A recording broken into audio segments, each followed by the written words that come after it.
This is another feeding video. This is for feeding much tinier foster kitties. What I have right now are 6-day-old kittens and bottle babies. Obviously, their mother disappeared, never came back. It was a litter of 7. 4 survived, and then 1 had to be euthanized. So we're down to 3 now, and they're being syringe fed and or bottle fed. The way that I like to do it is I mix up their kitten milk in a baby food jar, and then I use syringes at first when they're this small. I have made a video about these before. The miracle nipples are absolutely the best. This is the mini size. That's what you need for smaller kittens. I get syringes about this size. I believe this is about 3 mLs. 5 or 6 mLs would probably be more what they can eat in one sitting. But these, when the kitten sucks on it, these are small enough that they can actually depress the plunger themselves, and I don't have to push very much at all. That's the goal anyway, so that's why I like this size. So I keep the milk in the baby food jar when it's time to feed them, which I'm doing every 2 hours around the clock right now. I get the baby jar out, put it on the counter. I have sort of a coffee cup. I start running hot water in it, and then I drop the syringes in, and I run the hot water for maybe 4 minutes, and then I come and start checking it, and always check the temperature of the milk. Feels just a tiny bit more than room temperature, so I like it a little warmer than that, so it's like body temperature for a cat. Once the milk is warm enough, I'm going to show you how to bottle or syringe feed a tiny kitten. I've done videos with my last foster litter, which I believe was for 3 to 5 weeks. So that was a lot easier. Once they figure out there's milk inside that nipple at that age, they latch on and suck that bottle until it goes flat. But this age, it's a whole different story. This age is a lot trickier. You've got to have a lot more patience. And I normally have my kids, I have 5 kids, and I normally have all my kids helping me. This age is just too frustrating. My kids are not really able to help at this point very much, so I'm kind of doing it on my own. So this is the famous Douglas. I believe he's been in my videos already. He identifies as a lactating mama cat with multiple various sized and shaped nipples. He is the pacifier for my foster kitties. He's got rabbit skin strapped around him. I put holes in it, and I put nipples through the holes for kittens who are orally fixated and have to suckle constantly.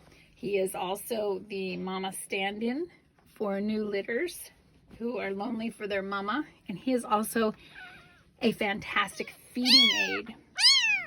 I find that these kittens are easiest to feed when you can lay them over something like Douglas, where they can rest their chest and belly on it as you try to feed them. So I like the syringe at first so I can see exactly how much they're getting. And when they suck and latch perfectly and they have good suction, they can pull the plunger down and you don't even have to depress. I never ever like to depress if I don't have to, because it is so easy to cause one of these tiny ones to aspirate. So what I like to do, I usually like to wait until they cry, and then I just sort of pop it right in there and I depress so slightly. They just get a few drops. Never ever try to force the nipple into their mouth. You can damage their lips, their gums, and then they will they'll have an aversion to the nipple, and then you'll really have a hard time feeding them. And you do not want to end up tube feeding kittens this age. So I just wait for the mouth to open. Oh, I missed that one. There we go. Pop it right in. Couple drops. This little guy is actually very hard to feed. I probably should have started with one of the others because he has a heart. There we go. Okay, so they'll sort of walk their way up the nipple. The goal is for them to get the entire nipple in their mouth and start sucking. And you'll feel it when they get it right. You won't have to depress the plunger anymore. But yeah, this guy always has a hard time. But what we're doing right now is sufficient. He would be able to thrive on nursing that way. It just takes longer.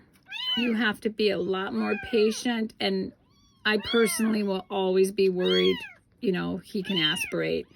So ideally, once he's got the entire nipple in his mouth, he's working at it. He's trying to induce a letdown and make the milk flow. And for my part, I'm gently depressing to give him that milk he's working for. There we go, there we go. That's perfect. He's now sucking well enough that I'm really not depressing the plunger. I'm just resting my thumb on it. He's pulling the plunger down. And if you noticed, he stopped having the bubbles of milk around his whiskers because he was actually sucking most of it in very effectively. So that's what you want to see when you are bottle or syringe feeding kittens this tiny. You want to see not a lot of milk around their mouth and whiskers. There it goes. He's doing most of the work on the plunger right now. And you want to see the chin and jaw working like that. You want to see the whole nipple in their mouths. And you want to see the paws and arms starting to reach a relaxed state. If they're clawing and waving around frantically, he's not getting enough milk yet. So that was a really good feed. For his size and age, this was only about less than 3 mLs. I think normally he should be taking 5 or 6, but I've been feeding them every 2 hours all day long. So I'm very happy with that. And I go through all 3 kittens one time, and then I come back and give them all a little more. So I'm confident that he will get more than enough with the way he is feeding right now. It's going really well.